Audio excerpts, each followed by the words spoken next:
Bom, pessoal, bom dia. É uma satisfação enorme estar aqui. Obrigado da equipe da Laval pelo convite.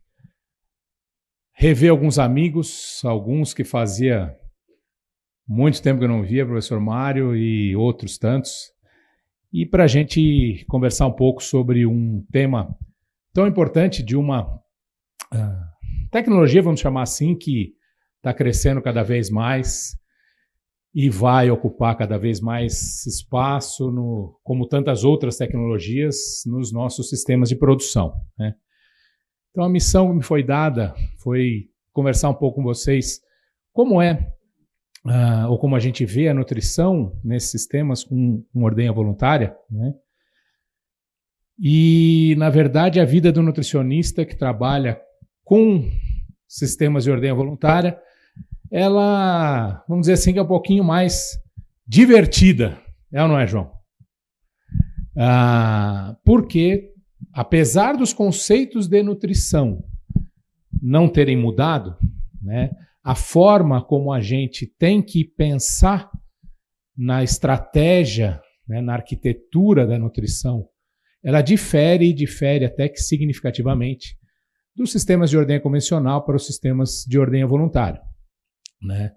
Então, é um pouco disso que eu quero trazer, e lógico, os nutricionistas, eles, principalmente quando essa história surgiu, tenho certeza que quando o Armando começou lá 11 anos atrás, a turma que fazia dieta devia ficar bem louca, né? Porque se entendia muito pouco ainda desse negócio, né? Hoje já tem, logicamente, um bom conhecimento associado, mas a gente ainda tem que quebrar bastante a cabeça em torno desse negócio, né? Então, uma das questões importantes para entender que tem uma diferença significativa com relação a como a gente pensa a nutrição em sistema de ordenha convencional é que nos sistemas com robôs, o manejo da alimentação tem que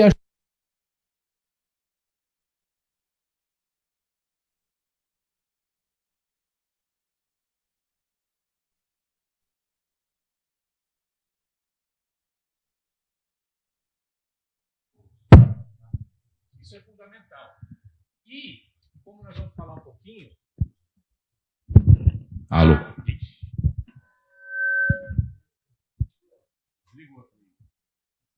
Alô? Agora foi. Tem que pensar de uma forma diferente em cada sistema de fluxo. E alguns pontos, como a qualidade dos volumosos, elas têm um impacto que, na minha opinião, é até mais significativo nos sistemas de ordenha voluntária do que eles têm em qualquer outro tipo de sistema.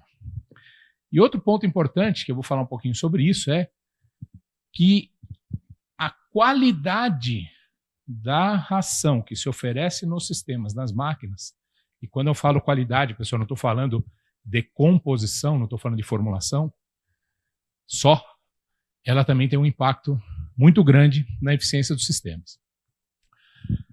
Falando dessa motivação, né, uma coisa importante a ser entendida é o que de fato motiva a vaca a procurar o robô, né?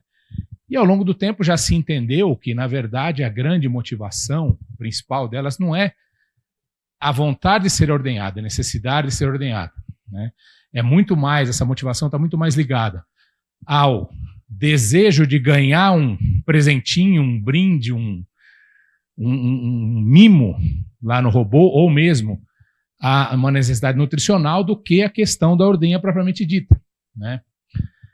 E nesse aspecto, né, além daquele impacto da ração que eu falei anteriormente, a formulação da dieta que se faz para as vacas receberem no coxo ou na pista, que no caso da ordenha voluntária a gente chama de dieta parcial, né, ou PMR, como vocês vão ver bastante aí, a formulação disso tem um papel crítico, especialmente, acho que esse é um ponto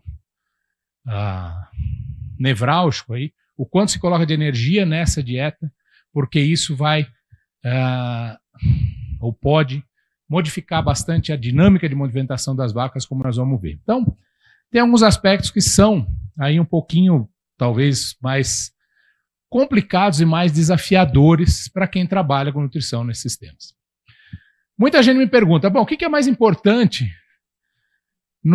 sob essa ótica da alimentação, né? O que é mais importante para determinar ou para motivar as vacas? A ração que ela recebe lá ou a dieta parcial? Essa é uma pergunta muito boa, né? E durante muito tempo, talvez, os nutricionistas tenham acreditado a maior parte do sucesso à ração que elas recebem lá no robô. Mas hoje, depois de muita pesquisa feita, muito entendimento, muita experiência de campo, enfim, nós já acreditamos a maior parte do sucesso, na verdade, a como se formula, como se monta essas dietas que são fornecidas na pista ou no coxo. E eu vou tentar mostrar por que aqui para vocês.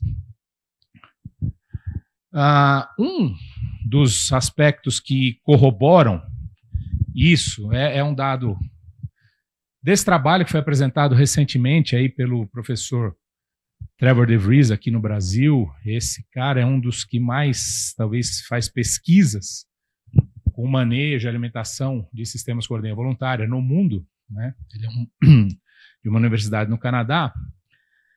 E num dos trabalhos que eles fizeram, eles mostraram aqui o que tem nesse gráfico, né? Aqui no eixo vertical é o que eles chamam de a frequência relativa de ordenhas. Pode se traduzir assim, quantas vacas ou percentual de vacas está procurando ordenha naquele horário, né? E aqui, claro, a hora do dia. E, coincidentemente, ou não, os picos, ou seja, os momentos em que tem maior afluxo, maior procura de vacas pelos robôs são justamente seguidos a os momentos de trato, que se coloca comida fresca na pista de alimentação, né? Então, esse dado e outros que eles trouxeram e outros grupos pesquisaram também, né, mostram que, na verdade, a gente tem que olhar muito bem para como está montada essa dieta, a arquitetura dela do que está lá na pista, porque ela vai ser, sim, um grande direcionador da movimentação das vacas, né? Então,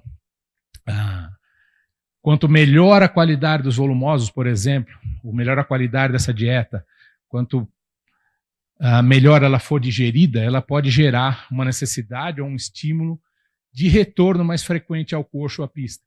E isso tem um impacto significativo na movimentação das vacas no sistema. Muito bem. Essa dieta parcial, pessoal, seja o sistema que for, fluxo que for, ela sempre vai ser a maior parte, ela sempre vai conter a maior parte dos nutrientes que uma vaca vai ingerir nesse sistema, né? Que pode ser, dependendo do nível de produção da vaca, do seu estágio de lactação, né, de como está configurado o sistema, até 80% do que ela vai ingerir no dia, né?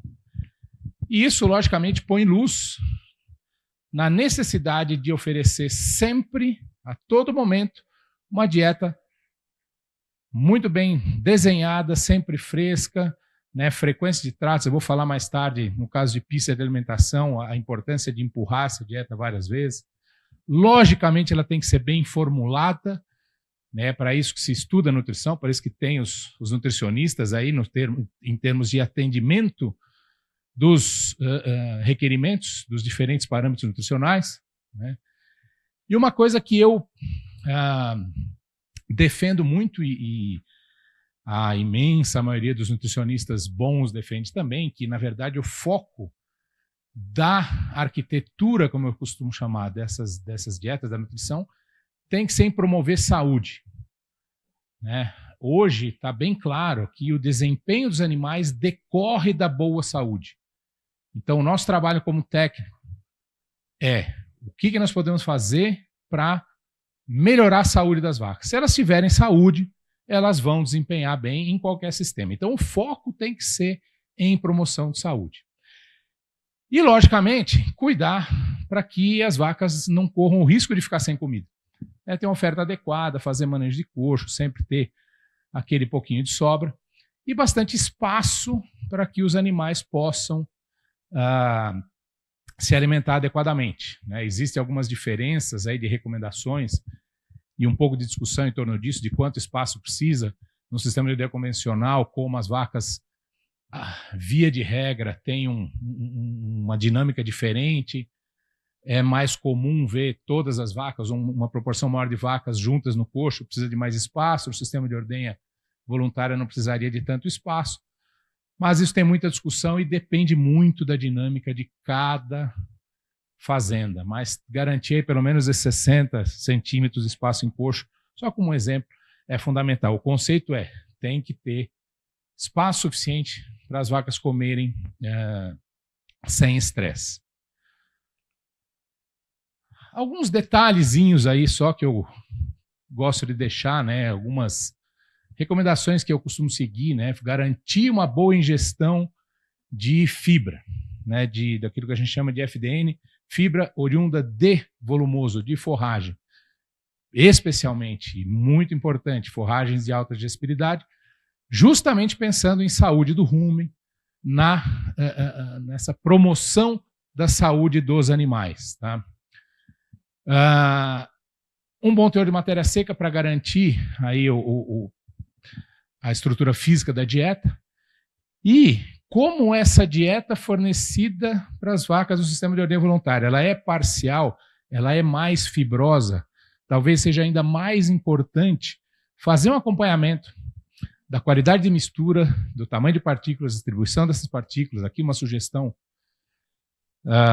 bem empírica, mas que entendo que funciona para uso das peneiras da Penn State para avaliação disso, né? Ou no sistema de 3 caixas ou no de 4 caixas mais novo, né? Fica aí como referência.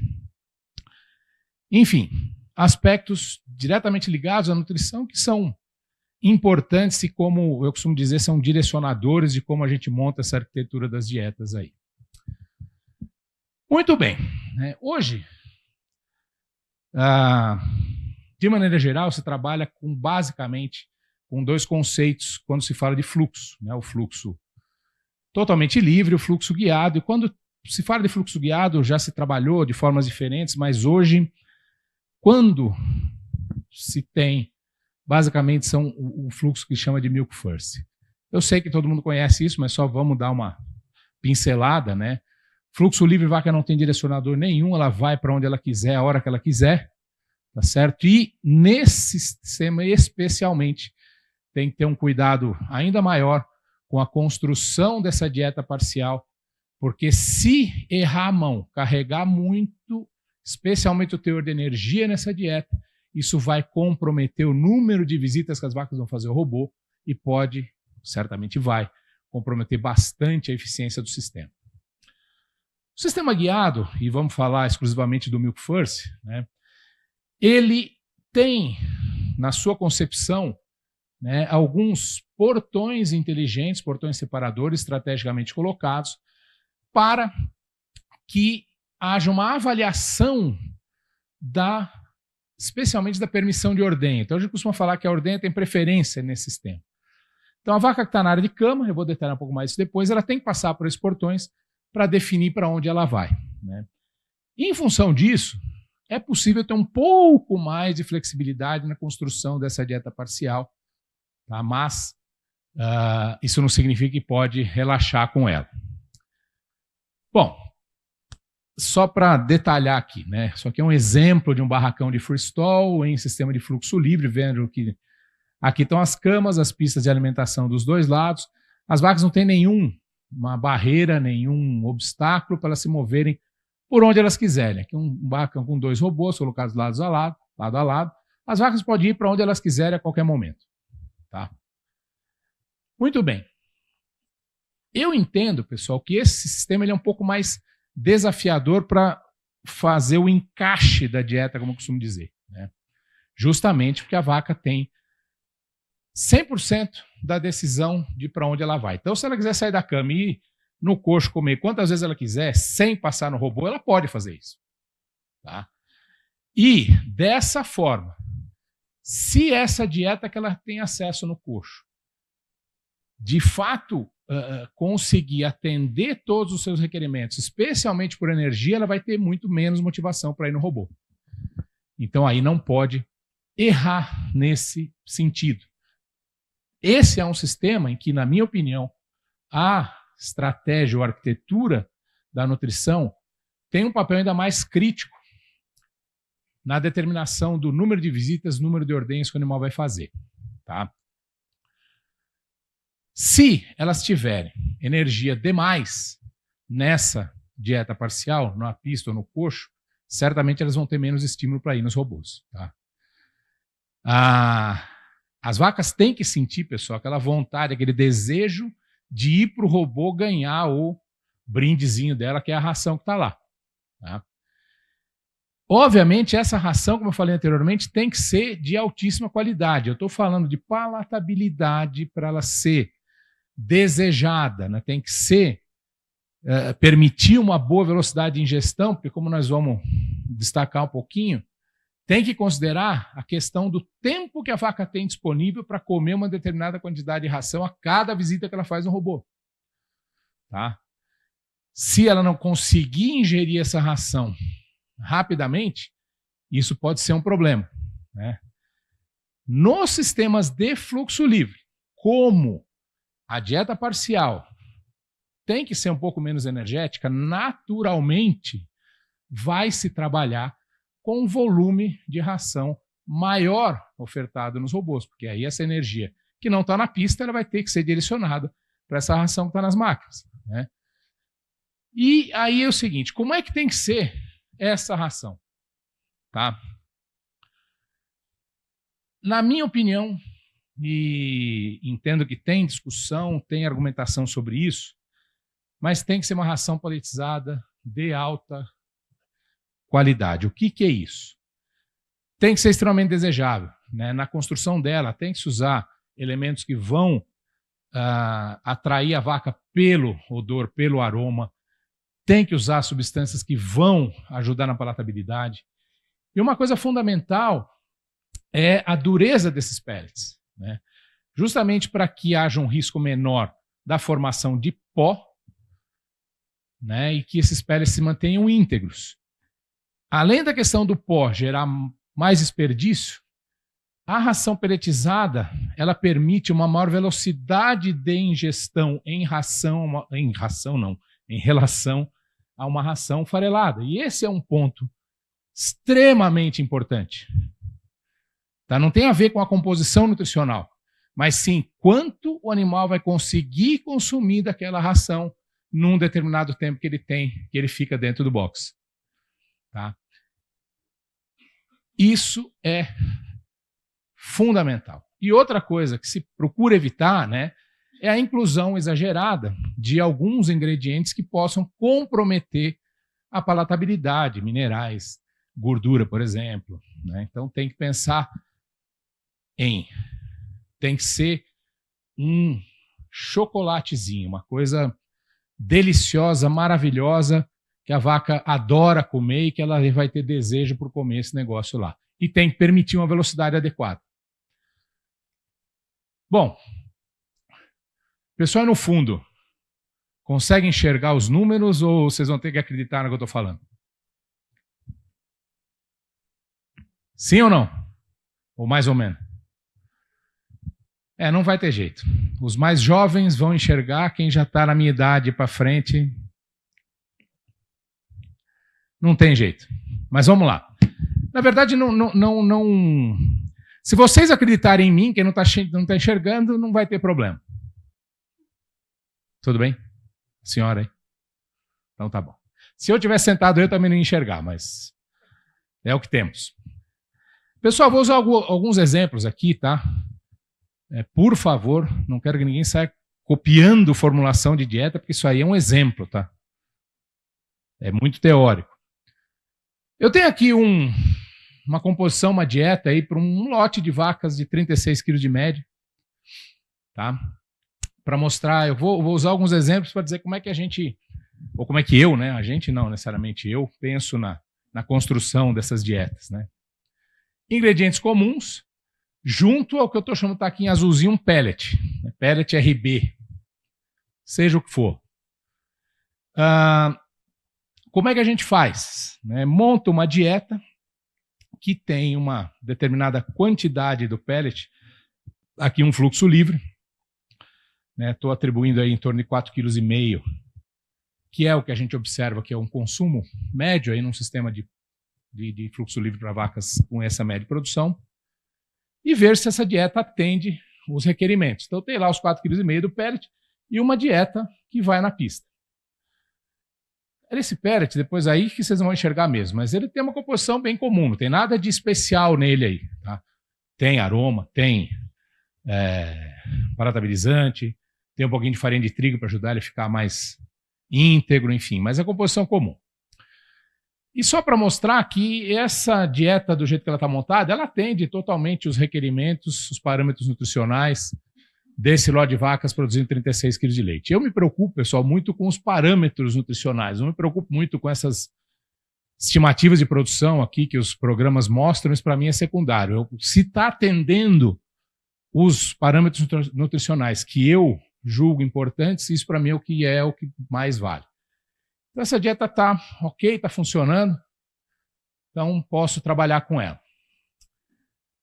Muito bem, isso aqui é PMR, tá? Ou seja, é todo o resto tirando os pellets. Para facilitar o que eu vou falar daqui para frente, no sistema que eu uso, eu montei o que se chama de um blendzinho ali, transformei essa PMR num único ingrediente. Na verdade, eu fiz uma mistura, é como se aquilo fosse um ingrediente que tivesse a mistura de todos os outros, na mesma quantidade. Então está aqui, a mesma dieta. Tá? Atende os requerimentos da mesma forma. Nessa condição, está produzindo 8 kg de leite por cada quilo de pellet RB, o pellet que vai no robô. É um parâmetro que eu gosto de olhar para ele. Ele não é definitivo, mas eu gosto de olhar. Um parâmetro de eficiência. Muito bem. Agora, o que eu faço, o que eu uso para checar se essa dieta está aí ok em termos de motivar essas vacas para irem ao robô? Eu faço o seguinte, eu tiro o pellet, tá vendo? Eu zerei aqui a oferta do pellet e fico só com a PMR. E vou ver o que acontece com a predição. Aí, lógico, naturalmente não vai atender os requerimentos, né? Vai ficar tudo bagunçado. Mas eu olho para quanto a predição cai. Né? E nesse caso, caiu quase 10 litros de leite. É como se eu vou deixar só a PMR, tiro o pellet e vejo quanto aquela dieta vai atender. E qual é o meu parâmetro? No sistema de fluxo livre. Com os cenários que a gente tem comumente no Brasil, essa queda deve ficar em alguma coisa em torno de 7 a 10 quilos de leite, quando eu tiro esse pellet médio. Então, isso para mim indica que tá ok. Se tivesse caído muito pouco, tipo 5, 6 quilos, eu falo, puta, essa PMR tem muita energia. Eu preciso tirar um pouquinho, senão, principalmente as vacas de alta produção, vai ficar complicado o negócio. Aí, o que eu faço? Falou, bom, eu já vi que a dieta, a quantidade de energia está ok, porque quando eu tirei os pellets, caiu quase 10 litros na predição. Agora, será que essa mesma dieta que eu formulei, essa PMR, vai atender a necessidade daquela vaca que produz 60 litros de leite? Que ela vai estar nesse lote também. Aí o que eu tenho que fazer? O que eu tenho que fazer não, desculpa. O que eu faço? Eu coloco uma quantidade de ração que seria ajustada para uma vaca, ou comum para uma vaca que vai produzir 60 litros de leite, no caso 8 quilos. Aí eu vou olhar na projeção de consumo, né, de uma vaca de 60 litros de leite. Uma vaca que produz 60 litros de leite, certamente não come a mesma coisa que uma vaca que produz 35. Ela come muito mais. Então, a projeção de consumo nesse modelo para ela é alguma coisa em torno de 33, 34 quilos de matéria seca total. Se ela está comendo 8 de ração, é de se esperar que o resto, para atender essa demanda dos 60 litros, ela vai comer da PMR. Ajusto o consumo para bater com a expectativa, né, o que o modelo aponta, e vou ver se fecha. E, nesse caso, fechou. Zerou os parâmetros dentro daquilo que eu acredito. Para mim, está ok. A expectativa de produção ela é condizente com essa vaca de 60 litros, então eu posso dizer, ok, posso trabalhar com essa dieta. Tá? Muito bem. Quanto eu vou dar de ração nos robôs? Tá? Esse é um grande ponto de interrogação. Não existe receita pronta. O que eu vou apresentar aqui é uma sugestão, é uma tabela que para mim faz sentido e alguns conceitos que para mim é mais importante do que a tabela. Tá? Quais são os conceitos que eu uso? Os números estão aqui, ó, tá? De 0 a 21 dias pós-parto imediato, dos 21, 3 semanas até o pico de produção, 60, 80 dias, vai variar de fazenda para fazenda. Aqui eu estou atribuindo os 70 dias. Vamos dizer assim, até a primeira metade da lactação e a segunda metade da lactação e pertinho da secagem. Muito bem. Eu gosto de, nesse período pré-parto imediato, ser um pouco mais conservador para não desafiar as vacas. É um momento que elas estão passando por uma transição fisiológica extremamente complicada, complexa, desafiadora.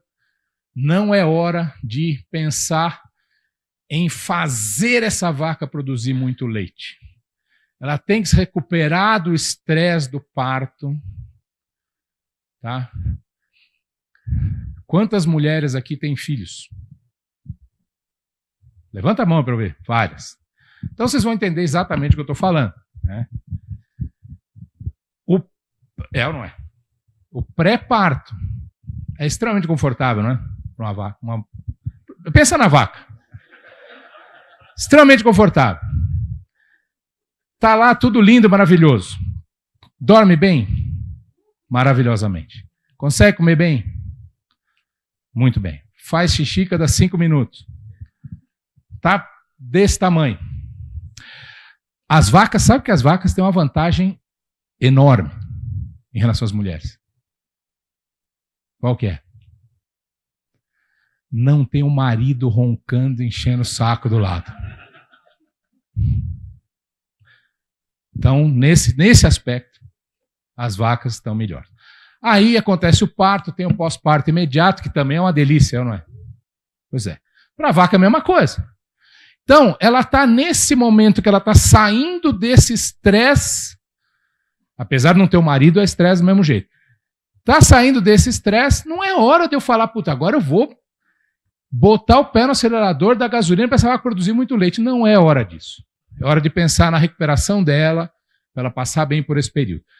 Se ela passou bem por esse período, o que a gente chama de pós-parto imediato, aí sim, eu vou atribuir uma certa quantidade de ração em função do quanto ela está produzindo de leite. E ela está no momento que ela está, de fato, acelerando.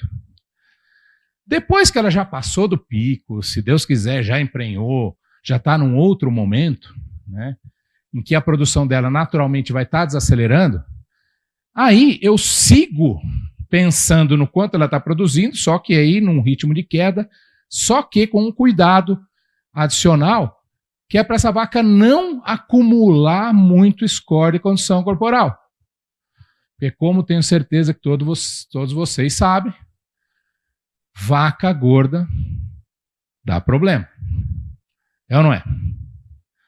É o que a minha esposa costuma falar. Gordo só dá dor de cabeça. Entendeu? E quando chega no próximo da secagem, esse número aqui está na coluna errado. Ele deveria estar aqui, por alguma razão mística, ele pulou para cá. Tudo bem. Eu preciso dar uma seguradinha para ajudar essa vaca a secar bem. No fim, acabei não passando o texto aqui, mas é exatamente o que eu falei aqui. Tudo bem? Vamos em frente. No Milk First, o cenário é um pouquinho diferente. Né? Eu costumo dizer que ele é um pouco menos desafiador. Tá? Mas isso não significa que seja fácil. Tá? Não é que, então pode relaxar, não. Só que nesse sistema, com a permissão, a preferência é da ordenha, a gente pode trabalhar de uma forma um pouco diferente, oferecendo um pouco menos de ração nas máquinas, porque a vaca vai ter que passar no portão e nós já vamos mostrar isso no maior detalhe. Eu coloco essa frase com muito cuidado, porque já tem muita discussão sobre isso. Como a quantidade de ração que vai ser ofertada nas máquinas é menor talvez a chance de ter sucesso com rações fareladas seja um pouco maior. Porém, eu, pessoalmente, não recomendo. Tá? Por todos os problemas que a gente já falou. Muito bem. Está aqui o mesmo barracão, só que agora desenhado, o mesmo que a gente viu anteriormente, para um sistema de fluxo Milk First. Aqui, pessoal, quando as vacas que estão na área de cama, elas levantam e tomam a decisão de ir para algum outro lugar, que ou é a pista ou é o robô, elas vão ter que passar num portão. Esse portão vai identificar essa vaca. E se ela já tiver permissão de ordenha, ela vai ser direcionada para dentro da área de robô. E essa é a diferença. Quer dizer, o sistema avalia a vaca, fala, opa, está na hora dela ser ordenhada. Aí ela vai para o robô, ou seja, ela não tem, nesse caso, a opção de, mesmo já tendo permissão de ordenha, ir para a pista. Então isso muda um pouco. E, de novo, muita gente me pergunta, qual sistema é melhor? Né? Como se tivesse uma resposta direta. E o que eu sempre digo é o seguinte, ambos os sistemas de fluxo podem funcionar muito bem ou muito mal. Depende do manejo. Tá? Depende de como ele é conduzido, como ele é arquitetado. Tá? Tem algumas diferenças. A principal diferença, além, lógico, da presença dos portões, talvez seja justamente essa questão do manejo nutricional, da construção, da arquitetura das dietas. Bom, é o mesmo raciocínio que eu apresentei anteriormente, tá? Só que eu estou fazendo um exercício aqui. Ó. Eu vou fazer essa simulação usando exatamente a mesma PMR que eu montei lá para o fluxo livre. Tudo bem? Só que aqui eu estou usando menos pellets, porque o sistema permite isso.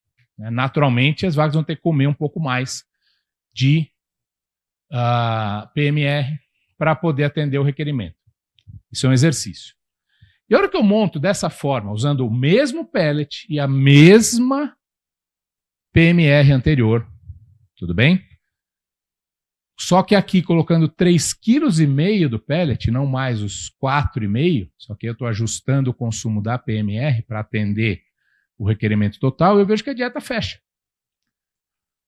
Ela fecha muito bem. Pô, então posso usar essa dieta? Né? Aparentemente sim, porque ela vai atender o requerimento. Tá?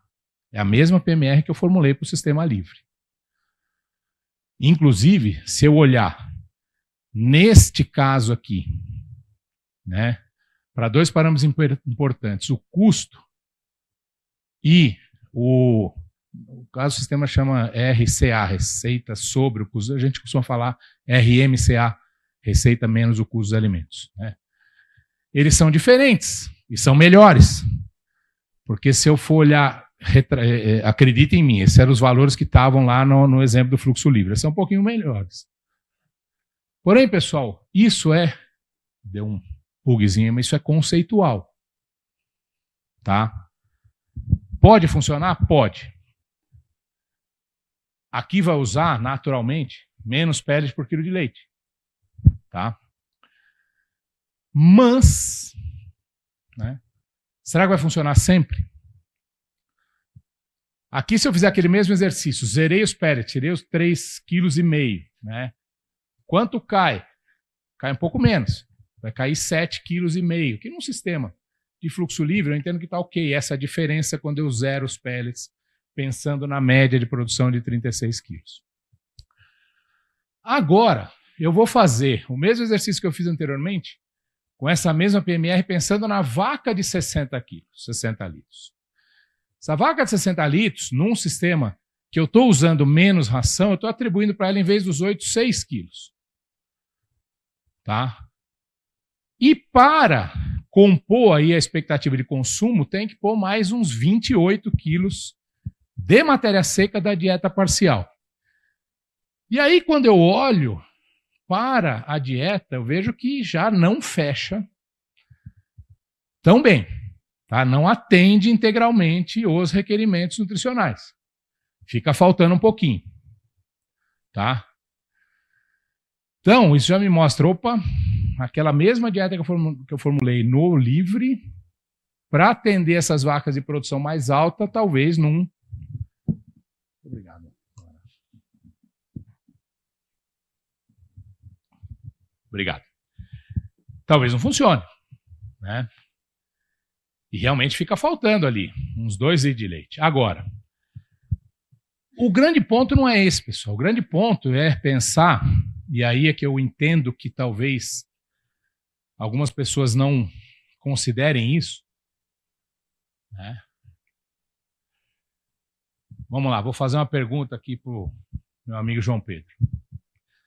Você acha que as vacas vão consumir 28 quilos de matéria seca de uma dieta que tem 40% de FDN?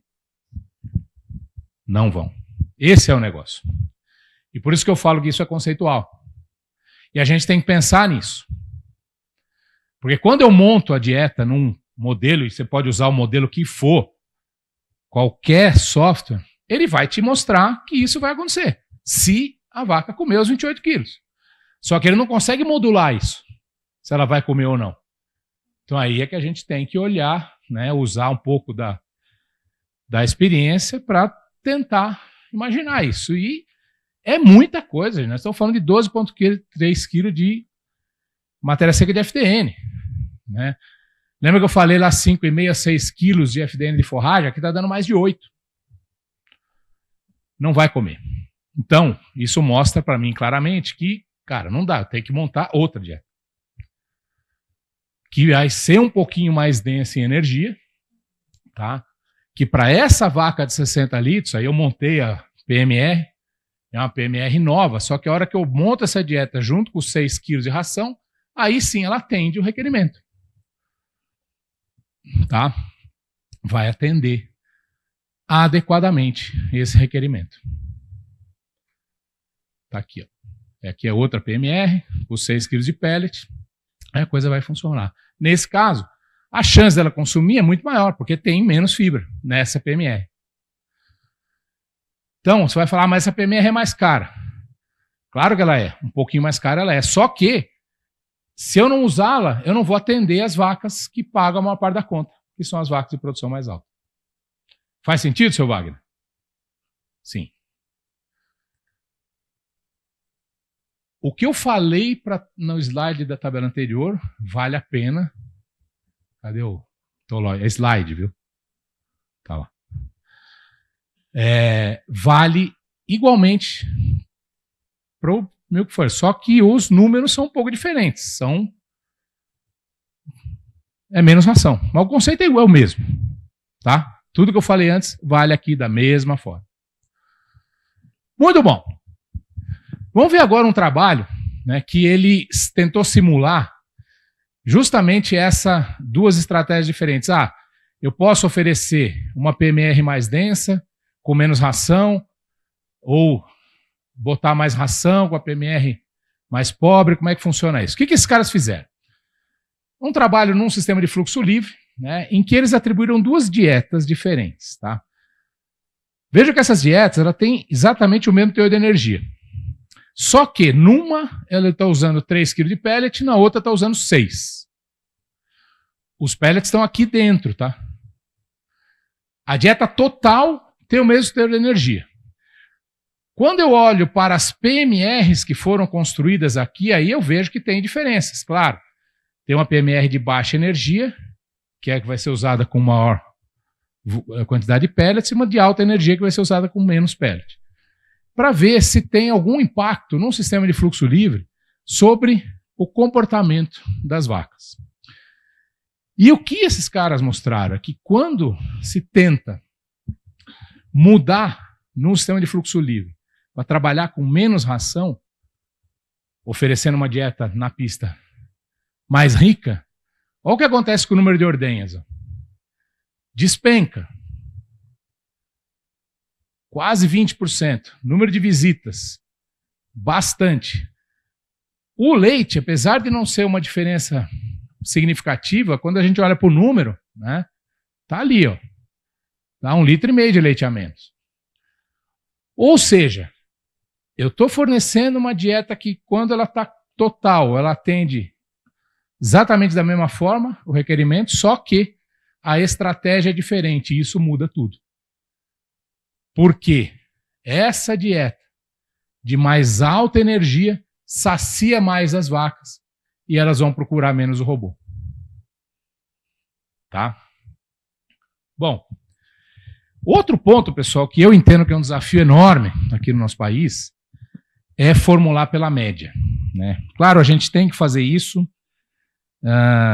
quando a gente pensa no início lá da estruturação, só que média é um negócio complicado e eu vejo muito isso aí nas minhas andanças, né? A gente tem, como uma situação muito comum, lotes bastante heterogêneos de vacas.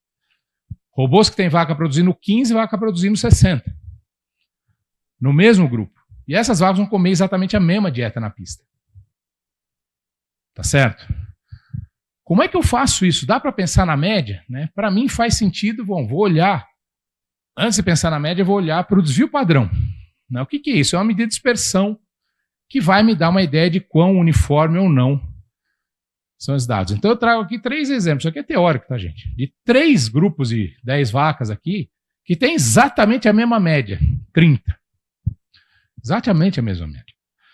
Só que aqui a vaca que produz menos, produz 26, e a que mais produz 34. E no outro extremo eu tenho a vaca que produz menos 14 e a que mais produz 53. A média é a mesma. Só que são cenários completamente diferentes. Veja como o desvio padrão é totalmente diferente e muda absurdamente. Então, quanto maior esse desvio padrão, mais cuidado eu tenho que tomar. Porque qual é o problema de, numa situação dessa, eu focar só na média quando eu monto a arquitetura inicial da dieta? Quem que eu vou penalizar? Quem paga a maior parte da conta. Né? Então, quando a gente tem lotes muito heterogêneos, a pergunta é quem que nós vamos ter que priorizar? Também deu um bugzinho. Quem eu vou priorizar? E aí talvez eu tenha que deslocar um pouco essa curva para a direita, fazendo uma dieta que vai atender, vou pensar primeiro em quem produz mais. É lógico, isso não é receita pronta, pessoal, tem muita discussão sobre isso e tal, mas eu acho que é um ponto importante para olhar. Outro ponto fundamental, pessoal, como é que eu estou de tempo aí? Estou terminando. É qualidade do volumoso. Qualidade do volumoso, ele impacta qualquer fazenda de leite, qualquer sistema. Tá? Só que no sistema de ordenha voluntária isso tem um aspecto adicional que é justamente o fato de ter uma PMR e ração no robô. Tá? Se eu tenho volumoso de qualidade inferior, é mais difícil de controlar a energia. E, invariavelmente, a dieta vai custar mais caro e vai ser mais difícil de atender os requerimentos das vacas de produção mais alta. Tá? Dá um exemplo para vocês. Eu uso muito como uma ferramenta acessória essa planilha, que ela está disponível na internet, ela foi desenvolvida pela equipe de extensão e pesquisa em forragens da Universidade de Wisconsin. Está aqui o link, depois quem quiser, entre em contato comigo. Isso aí está disponível na internet. E o que eles fazem? Eles se dão a opção de colocar lá os dados com alguns parâmetros nutricionais do volumoso que você está trabalhando. Essa é específica para silagem de milho. Tem outra que é para secado, enfim. E ele te mostra aí, sei lá, o potencial, vamos chamar assim, desse volumoso. E aqui eu montei lá, são 5 silagens diferentes, para não ter muita variação, muito ruído. Eu fiz de conta que todas elas têm o mesmo teor de proteína e só uma tem um pouquinho mais de matéria seca. E o que eu fiz aqui? Eu fui variando, pessoal, o teor de FDN, aumentando um pouquinho, e mudando, piorando a digestibilidade dessa FDN. Tá? E, claro, à medida que vai aumentando o teor de fibra, naturalmente o teor de amido da silagem vai caindo. Então eu fiz uma simulação aí com silagens de diferentes qualidades. E o que dá para ver claramente, né, é que à medida que vai tendo mais fibra e vai tendo menos amido, vai caindo o teor de energia, medido na forma de NDT e de energia líquida. Isso é meio óbvio. Né? Isso é meio óbvio. Mas o que eu acho bacana dessa planilha é que eles criaram um indicador que seria o potencial de produzir leite em função da quantidade de volumoso que essas vacas vão consumir. O índice que eles colocam é quilo de leite por tonelada de matéria seca. E veja que diminui bem, ó. Ou seja, esse volumoso aqui tem muito mais potencial de gerar resultado do que esse. Ou seja, eu posso usar uma quantidade muito maior desse volumoso do que esse para atingir uma mesma meta de produção. Então o impacto ele não é pequeno. E eu destaco aqui essas duas amostras do meio, por quê? Porque elas têm exatamente o mesmo teor de FDN e o mesmo teor de amido. E o que muda só um pouquinho é a digestibilidade dessa FDN. Tá? Isso pode acontecer. E veja que o impacto na energia ele não é pequeno, e nesse potencial de gerar resultado. Então, é só para deixar a mensagem clara que a qualidade volumosa ela é fundamental. E aí eu vou fazer uma simulaçãozinha, da mesma forma que eu fiz as anteriores, para ver o impacto dessa qualidade do volumoso. Montei uma dieta lá, aquela de fluxo livre, na verdade é a mesma que eu tinha montado anteriormente, só que eu estou colocando aqui duas opções de silagem. Essa que eu estou mostrando é a mesma que eu mostrei antes, tá? Que vai lá, atende os 36 kg de leite. Vejo que não são silagens tão diferentes assim, tá? Que eu estou chamando de 1 e 2. Mas tem uma diferença aqui. Só que são materiais que a gente encontra tranquilamente por aí. Tá? Uma silagem hoje de 22% de amido a gente encontra fácil. Né? Bom, estou formulando primeiro com essa de 28. Atendeu o requerimento, tudo certinho, bonitinho, sem problema nenhum. Aí na minha simulação, eu troquei só a silagem. Imagina que abriu um silo novo e a silagem nova tem lá os 22 de amido e um pouco mais de fibra. O que vai acontecer? Vai cair 2 kg de leite. Só nisso aí. O impacto não é pequeno. Tá? Lógico, isso não é novo. Né? Isso é óbvio. Agora, quero mostrar para vocês o outro lado da moeda. Esse é um caso real. Eu vivi uns anos atrás, numa fazenda aqui perto, que de repente despencou o leite. De repente, despencou o leite e, lógico, isso causa um desconforto razoável. Naquela época, eu trabalhava na empresa que era parceira de nutrição e fomos lá para tentar resolver. E aí, olhando, né, para a tela, e vou chamar a atenção para essas duas linhas aqui, né, a linha vermelhinha, não sei se dá para identificar aí no fundo, é o leite e a outra é visitas, né? Você representa isso. No dia 8 de março, trocou um pré-secado.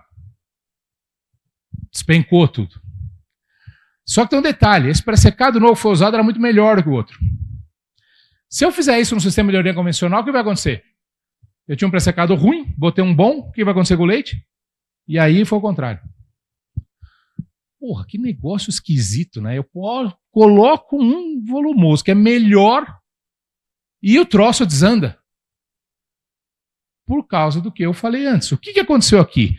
Colocaram pré-secado melhor, sem fazer ajuste de formulação, o teor de energia dessa PMR aumentou. Um sistema de fluxo livre, o que aconteceu com as visitas? Despencou. O que aconteceu com o leite? Despencou. Então, não é só o volumoso ruim que impacta nesse caso. Né? A constância no fornecimento desse volumoso, a qualidade, ela é igualmente importante. E tem que ter um olhar muito próximo para a formulação. Né? Então, aqui o problema foi a energia na PMR, que aumentaram inadvertidamente. Bom, para a gente finalizar aqui. Em qualquer sistema de fluxo, pessoal, essa dieta parcial ela não pode atender integralmente os requerimentos das vacas. Ela tem que deixar a vaca uma vontadinha de ir no robô. Isso pode ser um erro bastante comum. Tá? Se ela for muito densa, especialmente em energia, vai comprometer o número de visitas, isso em qualquer sistema. Talvez no sistema de fluxo livre seja um pouco mais crítico, tá? Porque o uso de ração ele é menor. Tá? Outra coisa que acontece, e isso foi uma dor grande que aconteceu naquela fazenda também, é o seguinte, isso aqui é uma simulação, tá? Imagina que essa linha vermelha é o requerimento por energia ao longo da lactação da vaca. Claro, naturalmente aumenta, depois vai diminuindo. Quanto ela precisa de energia para produzir leite. Aqui, esse retângulo representa o teor de energia que tem na PMR, que ele não atende tudo. E durante boa parte da lactação precisa da ração para complementar esse requerimento. A hora que o teor de energia da PMR atende integralmente esse requerimento, é a hora que aumenta bastante a necessidade de buscar a vaca para a ordenha. E isso é um pepino. Se a energia dessa PMR for mais alta, de forma que ela vai atender mais os requerimentos, esse momento é que vai chegar mais cedo. E nessa situação vai ter muito mais vaca para buscar. Naquela fazenda aconteceu justamente isso. Além de despencar o leite, aumentou em 3 vezes o número de vacas para buscar. O que é um baita de um transtorno. Né? Então, por isso que eu sempre olho, né, aquele exercício que eu fiz, que é quando eu monto a dieta pela média, né, ou um pouco mais da média, dependendo do desvio padrão de produção das vacas. Quando eu tiro a ração do robô no fluxo livre, a predição tem que cair por energia uns 7 a 10 quilos. No fluxo guiado, um pouco menos. Isso me indica que está mais ou menos equilibrado. Se cair muito pouco, significa que está se aproximando dessa situação aqui. Tá? Outra coisa importante, que já um trabalho clássico aí mostrou, é que há uma tendência bem evidente de maior sobra ou menor uso de ração à medida que se dá mais ração no robô. Então, quanto mais ração der, maior é a chance da vaca não comer, de sobrar. Tá? Vamos fazer uma continha simples aqui. Isso aqui é um cenário hipotético de uma vaca que tem uma permissão, uma oferta de 7 quilos de ração por dia, uma ração que, pelas características dela, vai permitir uma ingestão de 350 gramas por minuto, e, em função da programação dela, ela vai receber no máximo 2,5 kg por ordenha. Ela está fazendo 2,8 ordenhas por dia. E essa vaca gasta, em média, 6,5 minutos dentro do box a cada visita. Pergunta a ela, consegue comer 7 quilos ou não?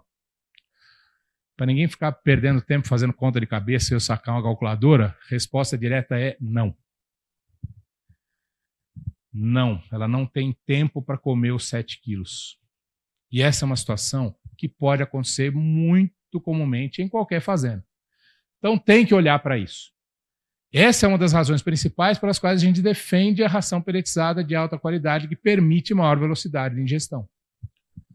Tá? E naturalmente, quanto mais ração tiver, imagina que isso aqui for 9, 10, mais desafiador vai ser isso. Mesmo que ela faça mais ordenhas, tá? É desafiador. Então tem que pensar nessa questão também. Tá? Outro aspecto principal que esse trabalho já mostrou muito claramente, outro trabalho lá da equipe do Trevor De Vries, é quando é pista de alimentação, o impacto que tem em empurrar isso com mais frequência. Eles mostraram, na verdade é um trabalho bastante robusto, porque foi feito com quase 200 fazendas. Tá? E eles mostraram o seguinte, para cada 5 empurradas a mais, aumentava 350 ml de leite. Ou seja, isso é um impacto gigantesco. Tá? Quem trabalha com pista tem que pensar nisso muito claramente. Nesse levantamento de dados, as fazendas que faziam mais push-ups produziam aí de 1,5 kg a 2 litros de leite a mais do que as outras. Tá? Para finalizar agora de verdade. Esse é um benchmarking lá do Canadá. Né, foi uma colega que trabalhou comigo nos tempos de Cargill que me mandou esse dado. E por que eu estou mostrando? Isso é interessante. Isso aqui é o retorno sobre o investimento na comida e a produção de leite. Eles têm uma relação direta, ou seja, quanto mais leite produz, na média, melhora o resultado financeiro. Né? Da mesma forma, a eficiência alimentar. Ou seja, quanto mais leite se produz por cada quilo de matéria seca ingerida, melhora o resultado financeiro. Agora, a relação do resultado financeiro com o custo da alimentação, ele é extremamente variável. Qual é a mensagem aqui? O foco tem que ser no resultado, no retorno, e não no custo, necessariamente. O custo é importante? Claro que ele é. Mas, se o foco, especialmente nesses temas, é muito dentro do custo, pode-se perder muito em eficiência. Então, olhem para isso aqui, para a eficiência do sistema. Tá? Bom, o que precisa, então, como mensagens finais? Forragem de alta qualidade é fundamental. Tem que estar sempre disponível a dieta no coxo a todo momento, porque isso é o grande estímulo para a vaca ir no robô. Tem que fazer avaliação de sobra para que não falte comida, né? E lembrar que sempre no fluxo guiado, o uso da PMR ele é maior do que no fluxo livre. A ração que se usa nas máquinas tem que ser extremamente desejável, né? No caso de decisão de uso de peletizado ou farelada, tem que avaliar o custo-benefício. Eu sou do time peletizado, tá? Por tudo que a gente discutiu. Tá? E, logicamente, a quantidade de ração que se usa vai funcionar, vai ser determinada em função do sistema de fluxo e da necessidade das vacas.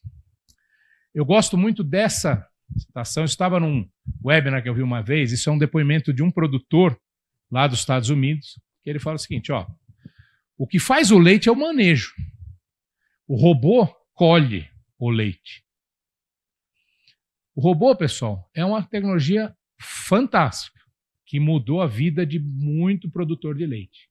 Mas a máquina per si não é a solução, é o sistema, e o sistema depende do manejo, tá? De como se trabalha com a tecnologia.